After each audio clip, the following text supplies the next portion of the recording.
30 April মধ্যরাত থেকে শেষ হচ্ছে দেশের 6 জেলার 5টি অভয়াশ্রমে ইলিশ সহ সব ধরনের মাছ শিকারের সরকারি নিষেধাজ্ঞা। নদীতে জাল ফেলার প্রস্তুতি নিচ্ছেন পটুয়াখালীর মৎস্যজীবীরা। জেলেদের কেউ মেরামত করছেন জাল, কেউ বা ট্রলার নৌকা। নদীতে কাঙ্ক্ষিত মাছ পেলেও নিষেধাজ্ঞাকালীন আর্থিক ক্ষতি কাটিয়ে ঘুরে দাঁড়ানোর আশায় তারা। বিগত দিনের যে মাছ ধরতে পারে যে ঘাটতিটা ছিল, ওই ঘাটতিটা পূরণ করে আবার উঠে আসতে পারবো। নদীতে মাছ ধরতে নামবো, আশা করি অনেক মাছ ধরবো। দেশের ইলিশ সম্পদের উন্নয়নে জাটকা সংরক্ষণের জন্য 1 মার্চ থেকে 30 এপ্রিল পর্যন্ত 6 জেলার 5টি অভয়াশ্রমে ইলিশ সহ সব ধরনের মাছ শিকার নিষিদ্ধ ঘোষণা করে সরকার। নিষেধাজ্ঞা সফল হওয়ায় সুফল পাবেন জেলেরা, বলছে মৎস্য বিভাগ।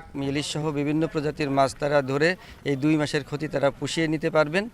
আর এই 2 মাসে আমরা জাটকার বরাদ্দকৃত চাল থেকে 40 কেজি হারে প্রতি মাসে তাদের চাল বিতরণ করেছি। জেলায় 1 লাখের বেশি মৎস্যজীবী থাকলেও নিবন্ধিত জেলের সংখ্যা 80,000।